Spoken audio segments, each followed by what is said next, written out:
o negacionismo mata. E negar a ciência é algo que já, historicamente, matou muita gente.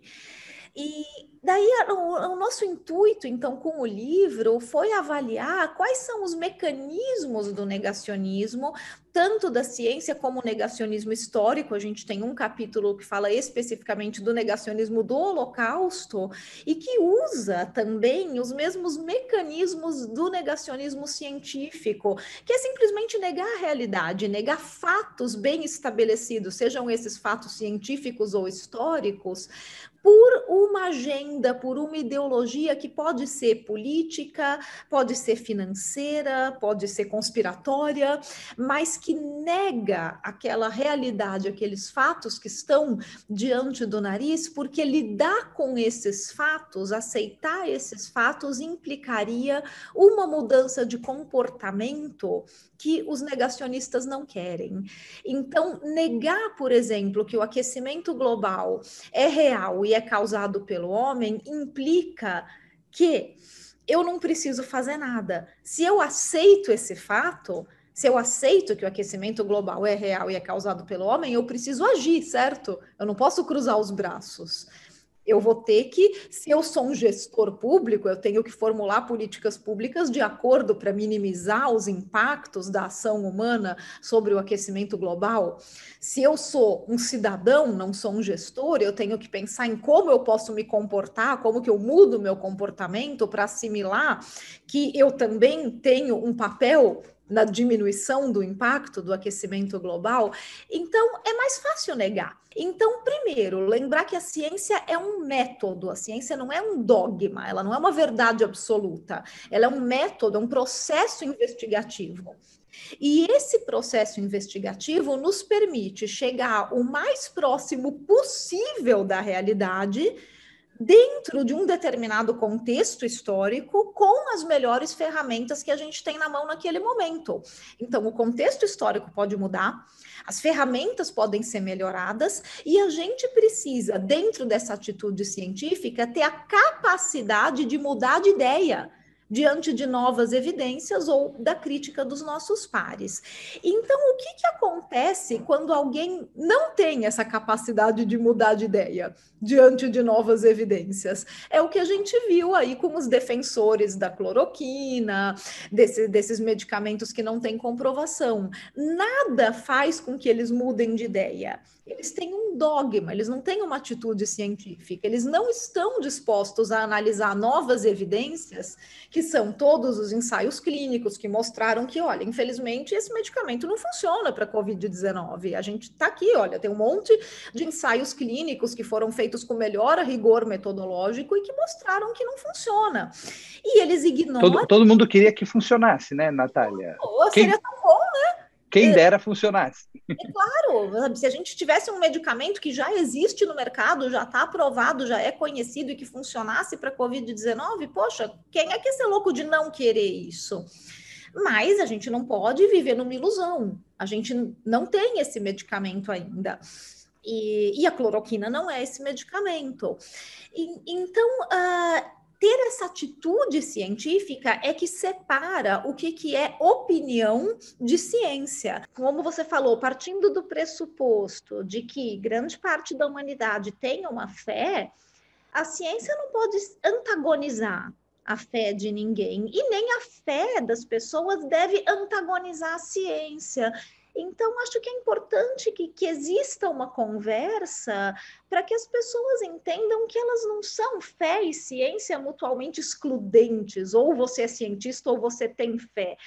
Tem diversos cientistas que têm fé e isso não afeta a maneira como eles fazem ciência.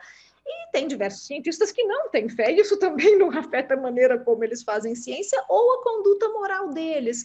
Então, eu acho muito importante que essa separação exista, que as pessoas entendam que a ciência precisa ser respeitada como uma atividade humana, como um processo de investigação, uma atividade humana de processo de investigação das leis da natureza, do mundo real, para que a gente possa gerar tecnologias e fazer para nós um mundo mais sustentável.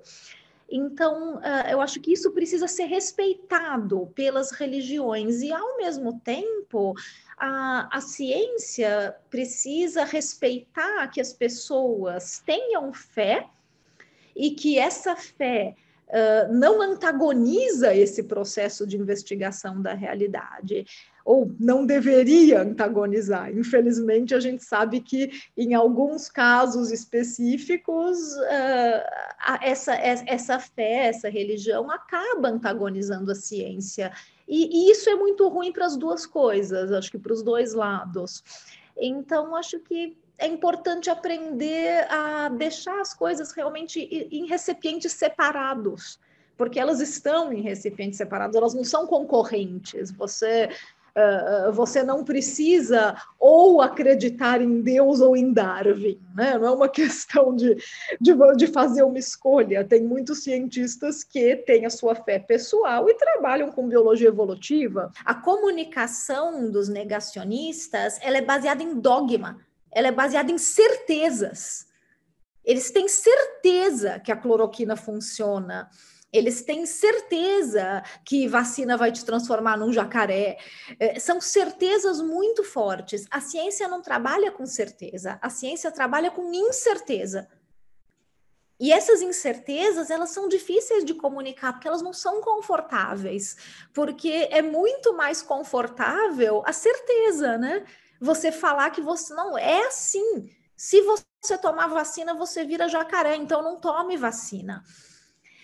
Se você tomar cloroquina, você não pega Covid, então tome cloroquina.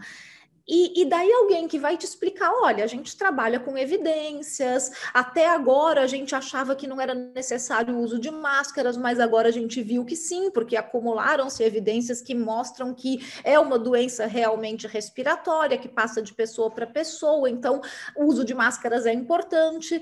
E essas incertezas, elas têm que ser comunicadas com muita transparência e com muita humildade, de falar que, olha, nós estamos aprendendo, então tem muita coisa que a gente não sabe. E a gente precisa comunicar o que a gente não sabe e o que a gente está aprendendo e comunicar isso para o público com muita honestidade, chamando o público como parceiro. Eu falo, olha, nós estamos aprendendo um monte de coisa sobre essa doença e à medida que a gente for aprendendo, a gente vai dividindo isso com vocês para que a gente possa juntos se proteger melhor. Agora, daí chega o negacionista e joga um monte de certezas, com certeza é muito mais confortável. Aí a gente vai ter que saber explicar que a ciência não é feita assim, que o conhecimento não se constrói assim, e que essas certezas, elas são dogmáticas, elas não são científicas, e por isso a gente não pode confiar nelas.